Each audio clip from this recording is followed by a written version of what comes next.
Hey guys! So in today's video I'm going to be doing a TBR for the rest of April, which includes my TBR for the Dewy's 24-hour read-a-thon because that takes place on April 25th. I will be getting to the read-a-thon stuff at the end. I'll show you my TBR and kind of give you some information about it in case you want to join. But first I have 5, I think, books to show you that I plan to read before April is over. You might be wondering why I'm doing an April TBR in the middle of April. It's just because I did a spring break TBR which covered the first week of April, and then the read-a-thon was during the second week, which I did a TBR for. So there was really no need to do an April TBR until now. So I'll start with what I'm currently reading, and the first thing is The Girl Who Fell Beneath Fairyland and Led the Revels There by Catherine M. Valente. I started this for the read-a-thon and wanted to finish it but didn't, so I'm definitely going to finish it before April is over. I'm 90 pages in, so not quite halfway, but almost. I've also picked up the audiobook from the library of this, so I'll kind of go back and forth between those two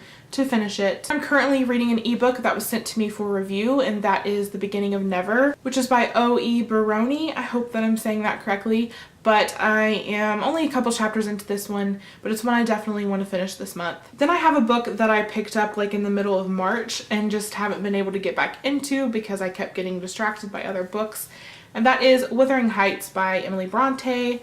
I got 92 pages in and I was really enjoying it, so I'm excited to get back into this and hopefully finish it very soon. I think this will be the very first thing that I try to pick up and read. I think tonight I might get back into it. Then I have another book that was actually sent to me for review, and that is The Autumn Balloon, which is by Kenny Porpora. Again, I'm sorry if I'm not saying that name correctly. This is a memoir and I'm so excited to get into it because I've been wanting to read more of those, and this one sounds absolutely fantastic. It's gotten rave reviews, so I was so excited when the author contacted me. Even if I don't finish it in April, I will definitely be starting it before the month is over. And the next thing that I have is Homecoming by Cass Morgan, and this is the third and final book in the 100 trilogy. The second book ended on a cliffhanger, so I am so excited to pick up this third book and finish the series, and that way I can start the TV series. So yes, I'm like really looking forward to getting to this. So now we are getting on to the TBR for the Dewy's 24-hour read-a-thon. Like I said, it takes place on Saturday, April 25th,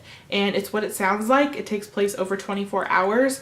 And what's really cool about this read-a-thon is that everybody around the world starts reading at the same exact time. So there's a list, which I will link down below, where you find your time zone and it tells you what time to start in your time zone. So for me, it starts at 8 o'clock in the morning on Saturday. I'm not sure yet if I'm going to try to stay up the whole 24 hours and just read, or if I'm just going to try to read as much as I can before I go to bed Saturday night. That's probably what I'll do. I'm going to be reading nothing but graphic novels at this point. I may decide to read a novella in there somewhere, and if I do, it will be Maybe Not by Colleen Hoover, which is the companion novella to Maybe Someday, one of my favorite books of all time. But if not, I will just be reading nothing but graphic novels. I kind of wanted that to be my focus for the read-a-thon because I thought it would be the perfect opportunity for me to kind of catch up on some graphic novels I've been wanting to read but I haven't had a chance to get to. I do not believe that I'm going to get through all of these graphic novels in 24 hours, but this is just kind of my stack that I'm going to pick from and read as many as I can.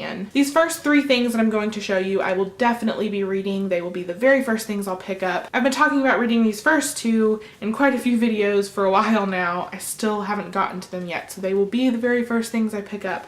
That's volume 5 and 6 of Scott Pilgrim. I swear I'm gonna read them this time. Then we have The Wicked and the Divine, which is by Gillen McKelvey and Wilson Cowles. This is a 14-day book, so it has to go back to my library soon, and plus I'm just really excited to read it, so I will definitely get to this during the read-a-thon. Then we have Explorer the Mystery Boxes, which is 7 different stories by 7 different authors. Hereville, How Mirka Got Her Sword by Barry Dutch. The Rise of Aurora West, which is by Paul Pope, J.T. Petty, and David Rubin, or Rubine, I'm not sure. Shadow Kiss, which is adapted from Rochelle Mead's Vampire Academy series. I've got 3 volumes of Fables. I don't think I'll be able to get through all of them, but I'm going to try. I know I will definitely get through this volume, which is book 3, because I'm really excited to continue with this series. And then I also have volumes 4 and 5, just in case I can get through all of them. And the very last thing that I have is Jane the Fox and Me, which is by Fanny Britt and Isabel Arsenault. So that is it for my TBR for the read-a-thon, as well as for the rest of April.